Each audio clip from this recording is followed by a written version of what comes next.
Welcome to our show, Feel Good Food, where we make snacks, treats, and meals that taste good and also make you feel good. I'm Max. I'm Lydia. And today we're making an autumnal squash galette with Boursin cheese. It's so good. It really is like the perfect treat for fall. I have the end of summer blues, even though it's been over for a while now. And the only thing that really pulls me out of it is the awareness that it is now squash season. Okay, people say the world is your oyster. No, the world is your squash. Okay, there are countless possibilities when it comes to the world of squash.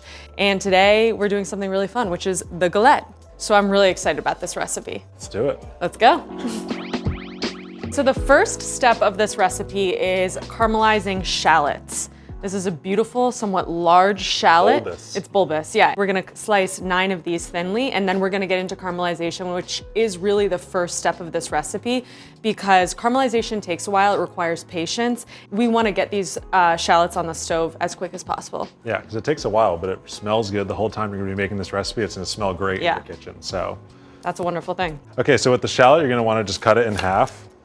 And it's really important to note that Max cut this shallot in half lengthwise, so it's still held together by the roots, which just gives him a good base once he starts slicing, because it's still all connected. These shallots are going to be invisible, like they're going to be buried under the squash, so how they look is not super important. Yeah. Generally, shallots can come in large and small sizes, so if you have larger shallots, I'd say maybe lean towards 6 or 7 shallots. And if you have smaller shallots, 10 would be a great idea. I'm gonna oil the pan. I'm gonna put 2 tablespoons into this pan to start. This oil is a bit of a slow roller, so we can put the shallots in. Okay, so now we got the shallots in the pan. That was nice and hot. And you're just gonna wanna start stirring to get that oil all over the shallots. And after about 2 minutes, you can salt them a little bit. So Lydia, if you wanna go ahead, you can start salting these a little bit. Okay, these shallots are making me cry. They're strong. Tears in my eyes. No tears over here, no tears over here. No, there are. Like I said earlier, the caramelization process is somewhat of a long one. So this is kind of like a background thing that is happening as you get the crust started for the galette, which is what we'll do next. You just have to remember every few minutes to come back to the shallots and deglaze the pan with chicken stock or water if you don't have chicken stock. I'm gonna add a little bit of pepper as well for seasoning. You know when you need to deglaze when stuff forms at the bottom of the pan. Not fully burning, but a browning at the bottom of the pan, because that's actually super flavorful, and you want to capture those flavors by deglazing and mixing it back in with the shallots. Well said, Chef. Thanks, Chef. We interrupt this episode of Feel Good Food to bring you a message from our sponsor, Boursin Cheese. I have been a huge fan of Boursin ever since I was a little kid. It is the key ingredient to my favorite 4-ingredient sandwich recipe, which is Boursin cheese, strawberry jam, turkey slices, and bread. That's it. It is so simple and so delicious. You have to try it at home. Boursin has been our go-to cheese for its creamy texture and rich flavor. We are always looking for ways to step up our cooking game, especially around the holidays. We're gonna be entertaining. Boursin is the perfect addition to any holiday recipe, whether it be a festive cheese board or a rich and creamy mac and cheese. Make something extraordinary with Boursin cheese. You can find our favorite, the garlic and fine herb flavor, plus many more at your local grocer or at boursin.com. Okay, so it's dough time. What I personally love about this dough is it still has all the delicious things that you want in a pastry dough, namely butter and flour, but it also has this kind of healthy flair. Yeah, a little flaxseed, a little hemp seed. So in the crust is flour, hemp seed, flax seed. This is what makes it a healthy crust. Parmesan cheese, some sugar, and then here's the little bit of salt that we use. One thing I was taught in culinary school is that your hand is an incredible kitchen tool. So when it comes to mixing dry ingredients with baking, I often just kind of go in with a claw and I do a little bit of this. Are you really gonna get a mix better than that with a spoon? Well, my other favorite part about this crust is that it involves grated butter. Obviously, grating unfrozen butter would get very challenging very quickly. Very challenging. But you can cube your butter, but you definitely want it cold. Yeah. But grating butter is really fun and beautiful. It's so pretty. Okay, so now we're gonna go in and we're kind of just gonna massage this crust, and what we're looking for is like a pea-like texture, which it won't be enough after this for the dough to come together completely. And that's why we have A little bit of water. a little bit of ice water, which will be kind of the finishing touch that will bring this dough into a ball. And then we're gonna toss this into the fridge for at least 30 minutes, although it can stay in the fridge for 24 hours, or you can put it in the freezer and store it overnight and use, you know, for probably a couple months after. You can use it whenever. Okay, so I don't want to overwork the dough here because I want the butter to stay very cold, and obviously my hands are warm, so the more I touch this, the hotter the butter is gonna get. So I'm pretty satisfied with this texture. You can see the texture I was referencing about little peas of flour and butter in here. And now for this all to come together, I'm gonna add ice water. All right. But don't make the mistake I have made, which is dumping too much water in too quickly, because then your dough will be too wet and there's really nowhere you can go from there. So be conservative at first. It will surprise you how far a little bit of water will go here. All So right. Max, will you do ready? the honors? Yep. Yeah, you don't want too much water in your dough because then it starts to activate gluten and the flour in a way that you wouldn't necessarily want with the pastry dough, that you want to be really light and fluffy, because those pockets of butter are going to lift up that dough and make it really flaky. Whereas if you have too much water in there, it'll kind of condense that dough into a flatter disc and not give you those really light air pockety sections. So now I'm gonna flatten it out into a disc. This is just the shape that I'm putting it in the fridge as.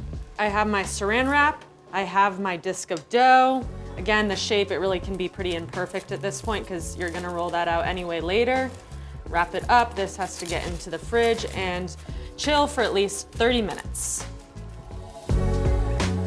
All right, so this next step involves cutting the squash, peeling the squash, and getting it ready for the galette. In this recipe, we use a mix of acorn, delicata, squash. It's a beautiful mixture. Again, this recipe for me really is a celebration of fall, so I like to use all the squashes that are available to us at this time of year, but you can easily make this recipe with just one type of squash. If my favorite type of squash is delicata squash. It's unbelievably sweet. You don't have to peel it.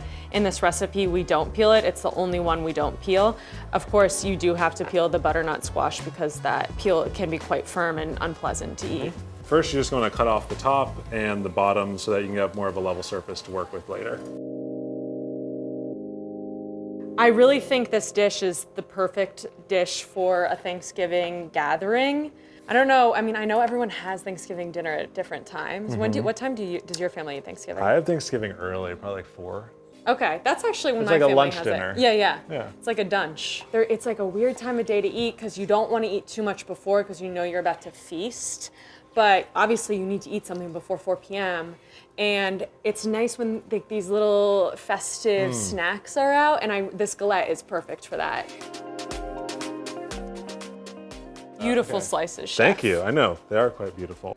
Okay, so last year for Thanksgiving, Max and I sent it and went to Costa Rica. And this was only after knowing each other for 2 months, a month and a Yeah, half. it was like early into the relationship. Yeah. And I remember like calling my parents being like, hey mom, hey dad, what's up? This is the delicata, by the way.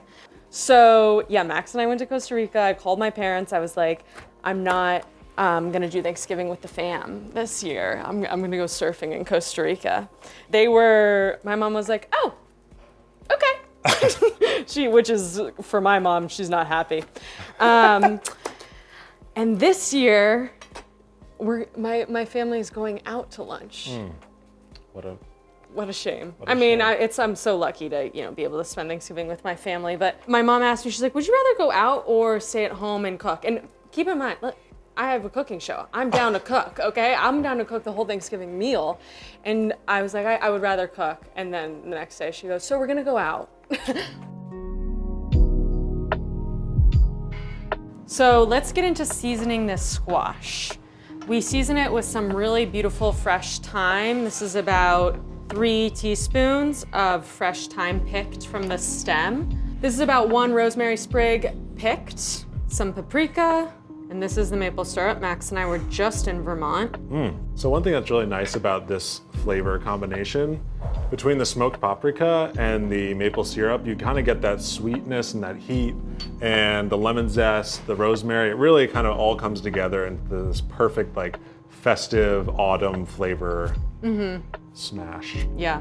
So we're gonna zest this lemon. One of the better techniques to zest a lemon is to angle your microplane downwards and start with the top of the lemon and swing it downwards to the back of the lemon, and then continue doing that. And as you're going, you're just spinning that lemon continuously. Now for the final step of this mixture, we're gonna add a little bit of olive oil.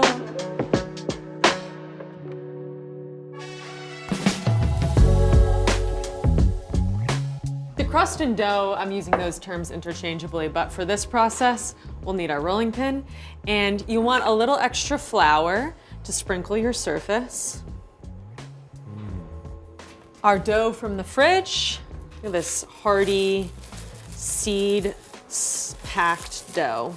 So to really make sure that this dough is totally incorporated, I'm actually gonna split this in half and form a ball with these two halves. I'm trying to be kind of quick with this whole process because, again, I don't want the butter to melt too much because that butter is really what's gonna cause, like in the baking process, it's gonna cause that flakiness of the crust when it comes out. And if it melts, then it just doesn't quite bake the same way. As in if it melts too early when I'm handling it. I'm just starting out the roll. And sometimes if your dough is a little wet in this stage, you can always just add flour, and that will prevent it from being super tacky and sticking to your rolling pin or sticking to the counter. But it looks great. It's looking really good. It is a really nice dough. And like things like this seam right here might open up. If I continue to roll out, it's probably just gonna open more like a zipper. So you can go ahead and fix that now and just kind of like mush it together so you prevent it from opening up any further. So before we start assembling it, to make things easiest for ourselves, we're gonna transport the dough onto the baking sheet that we'll bake it on. Because it's gonna, if we started loading it with the squash, it would be too heavy by the time we wanted to transport it, and that's when you risk total failure. This is a universal lid. This is not really the proper tool, but it's gonna work great. Yeah. So I'd say anything without a lip is kind of ideal. You just want to be able to slide the dough onto something that doesn't have a lip like a sheet tray. And that's gonna really help you, whether it's like a pizza steel or a, whatever. But this is gonna work for our purposes. I got this all floured up, and we're just gonna try to slip this under here as delicately as possible. You must have patience with this part. Slow and steady. So we got most of this dough up, so we're just gonna do a quick transfer. Beautifully done. Perfect. Nice. Okay, she has arrived. And now we are going to assemble. Okay, so now that this is transferred, we're just going to move this aside, and we're gonna make our Boursin and caramelized shallot mixture. And I hope you haven't forgotten about the star of this show, which is the Boursin cheese that we will be mixing with these beautifully caramelized shallots to create a truly decadent first layer. We're using an entire puck. The Boursin cheese is really great for this because it's really like creamy. It adds a lot of depth and a lot of flavor to this caramelized onion. And it really gives you that like crumbly, sweet texture, especially with the extra fine herbs in there. It really just like beefs out this base layer a lot. I was raised on Boursin, and when my dad hears the crinkle of the foil, there's a certain craziness that takes over his eyes. If you leave him alone with a whole thing of Boursin, I will be gone within the next 15 minutes. Yeah. He loves Boursin, and he raised me, and that's, I think, where I developed my fondness for the cheese. It's so good. So yeah, you just want to make sure that it's fully incorporated before you start spreading.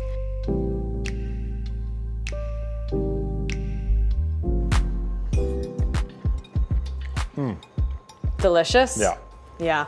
So I'm gonna start here. Remember when you're putting this first layer on to leave that 2-inch border around your galette dough, because you're gonna fold and you need to create that perimeter. Yeah, I think it's really nice to have just the base of the galette have this, whereas if you were spreading it all the way to the edges, one, it might make it a little difficult to then fold and make the dough really heavy on the folds, and or it could explode on you when you bake it if there's too much moisture on the inside of that shell on the upper lip.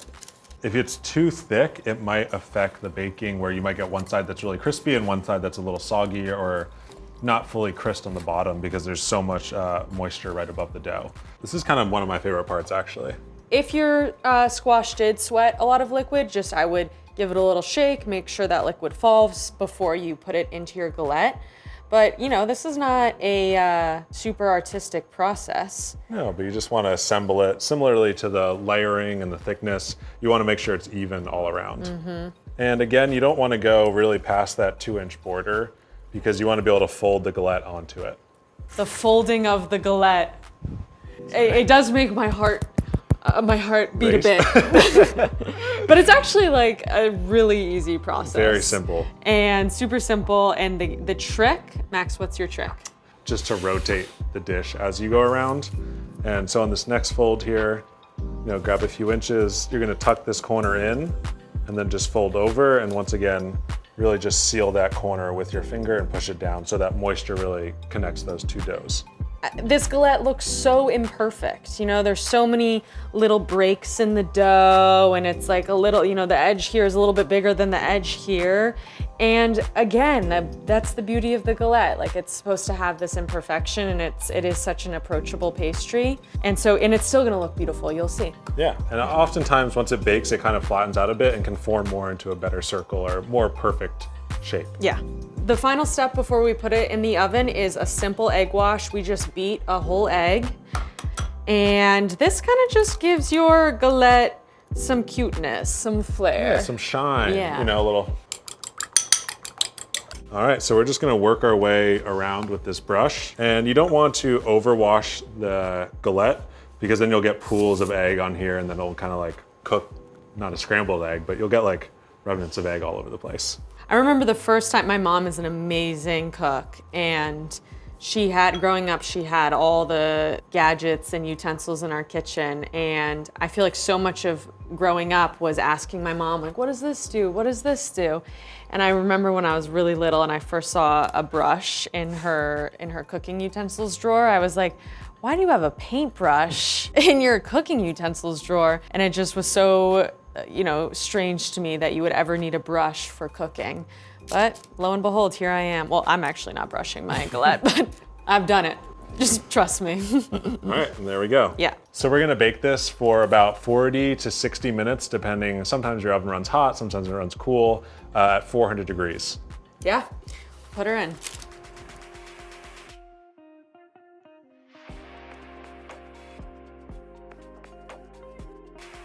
Okay, the galette is ready to plate. It's so beautiful. I love it. We've let it cool for about 10 to 15 minutes. So we're gonna transport it to its serving plate and the galette will be there in all her glory. And we'll top it off with a little Boursin. Oh, yes. And we'll be ready to eat. Yeah, all right, do it. Let's do it. We're gonna use the garlic and fine herbs, Boursin cheese, and it's fresh out of the fridge, so it should be super crumbly, perfect for this moment.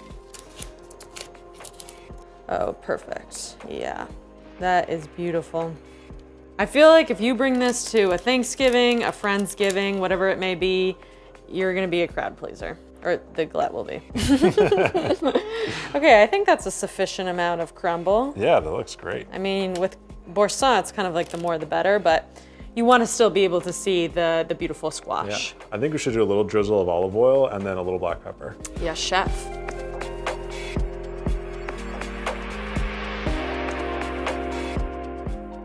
I like to go in one slice at a time, easy does it. Get that perfect slice, go back in, get a second perfect slice. Mm-hmm. Wow, that's Voila. a beautiful slice. Mm-hmm. Ah, Beautiful. love. This is honestly even better. I might want this one. Okay, whatever you want. And you can have this one. And most people eat their galette with a fork and a knife, but I think we go in at pizza style. Yeah, I'm curious. Wow. Mm-hmm. It always hits. The Boursin is so good in it. It's really delicious. Oh my goodness. That is what you're looking for in a galette. You're really looking for that nice sturdy crust. Yeah. And there is a lot of moisture. There's cheese, shallots, squash, butter, Oh yeah. everything. It's so good. Thanks for joining us on this episode of Feel Good Food. You can find this beautiful galette recipe on Food52. Thanks for joining. We'll see you soon. Bye. Bye.